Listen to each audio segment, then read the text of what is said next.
Wind farms will generate enough energy to power every home in Britain within 10 years. That's the ambitious target to be set out by the Prime Minister today. The Prime Minister wants to generate enough electricity from wind farms to power every home in the UK by 2030. Boris Johnson will outline that pledge for a green industrial revolution today as part of his speech to the virtual Conservative Party conference.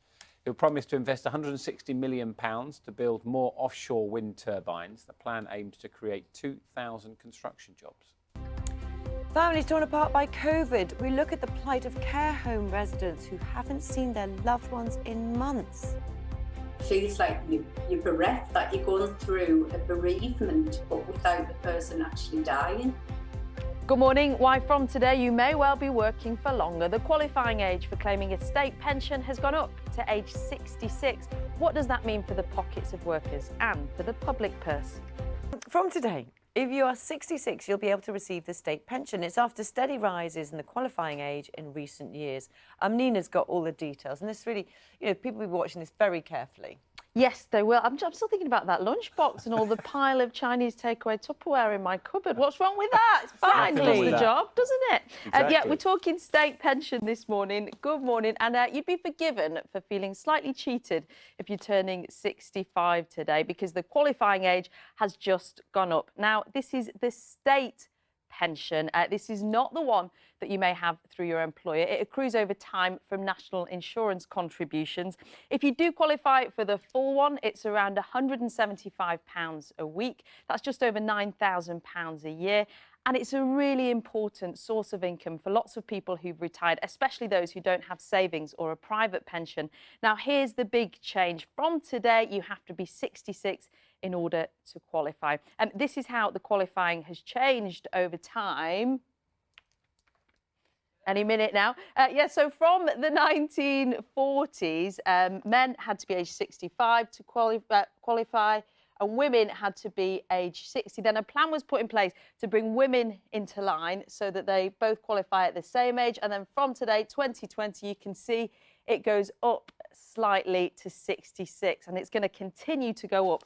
What it means in future is that we're all going to be working for longer. And there's some evidence that that is good for physical and mental health. Should we have a good look at the front pages of today's papers? The Times leads with the pledge from the Prime Minister that he will make Britain the Saudi Arabia of wind. Mr Johnson says he'll upgrade facilities along the east coast of England as well as Scotland and Wales to ensure the next generation of wind turbines are made in the UK. The Guardian are this morning reporting that the spreadsheet blunder over coronavirus testing means contact tracers are now racing to reach up to 50,000 people who should have been self-isolating. Should we have a quick look at the papers? You go first. OK. Or should I do this one? Does your dog Winnie look adoringly at your face? Well, I'd like to think so. Well, she doesn't. You knew that was going to be the answer, didn't you? This is from Inside the Times. I also think my dogs look adoringly at me, but apparently... Sure they do. Apparently, puppy dog eyes are actually looking straight through you. The canine brain... Rubbish. Isn't wired to recognise faces, but they basically learned to trick us. So what they found, they put them in an MRI, and they could be looking at the back of your face as opposed to the front of your face and still stare adoringly. Not having it. No, you're not having it. Not having that at all. They haven't got the part of the human brain which lights up in recognition of a person when you see another's facial features. Apparently, dogs have learned to trick us because they recognise us by relying on alternative cues such as smell and sound. No. You don't believe it? No, rubbish. The scientists have done the science, Dan.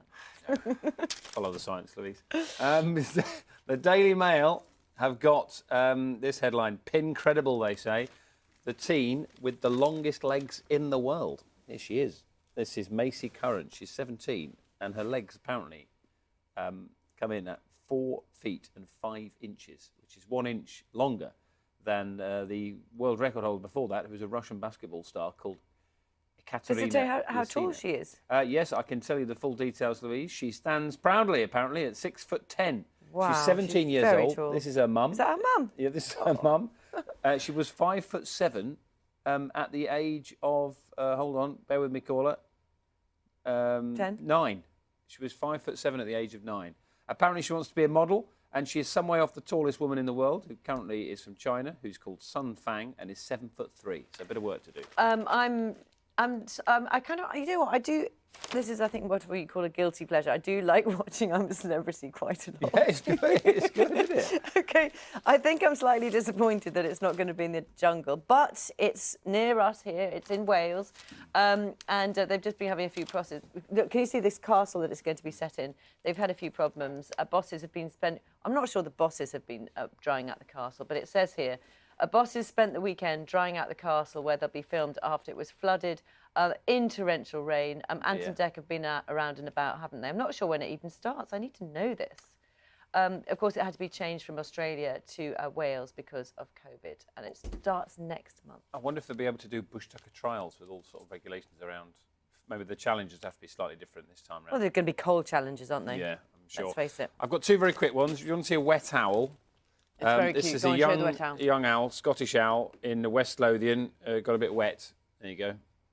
If you needed to see a wet owl, So there it is. cute, isn't it? Isn't that cute? it's quite cute, isn't it? And It the other looks thing like is, it's been put in a washing machine. It hasn't, obviously. it hasn't been put in a Obviously, washing machine. just got wet. Don't put your owls in the washing machine. How much I'm going would... to take that home to cheer me up. Oh, Come you on, got what then? Owl. Is that how you do it? I If you can need put to it cheer next to up? my computer. I need a wet owl today. Louise, how much would you spend on a lunchbox? What's an acceptable amount of money to About spend on a lunchbox? £3? OK, £3 on a lunchbox. Well, Gucci have bought out a lunchbox, right? It's a green plastic tub. It has a picture of a hungry cartoon boy licking flakes. I'll show you the thingy, and then you have a little guess at home. You can see how much this costs. OK, there is said lunchbox. There it is. It's a normal lunchbox with a sort of plastic handle, and that would set you back £2,200. And it hasn't even got the lunch in it. It's not even a bag of crisps in there. You've got to fill it yourself. £2,210. They also do a hat, apparently, a baseball cap, which is just a mere £240. 13 children at a Catholic school in Highgate had to be taken to hospital yesterday when they fell ill after eating what they believed were sweets but actually contained cannabis. The pupils are from La Santa Union Catholic School, and police say the sweets may have contained an active ingredient of cannabis. Investigations into what happened are continuing, including tests on the sweets themselves. No one is believed to be seriously unwell. A senior member of the House of Lords has criticised plans for a Holocaust Memorial next to the Houses of Parliament. Lord Carlisle, who's from a Jewish family, says the structure in Victoria Gardens would create a trophy site for terrorists. The former reviewer of terrorism legislation has given evidence to a planning inquiry which starts today, and he joins Royal Parks, UNESCO and others opposing the memorial. The site is supported by former Prime Ministers, including David Cameron, and current Labour leader Sir Keir Starmer. Finally, we don't really do birthday greetings during the news, but sometimes we just make that exception, like today, because BBC Radio London is 50 years old. It all started back on the 6th of October 1970 in a small studio in Hanover Square, and over the years it's been the launchpad for DJs, including Chris Evans, as well as being a home from home for people like Tony Blackburn, Gary Crowley, Robert Elms, and of course Vanessa Feltz. And Vanessa is marking 50 years of the station on BBC Radio London from 7 this morning. Tune in to hear some voices from the past and who are sharing some great memories too.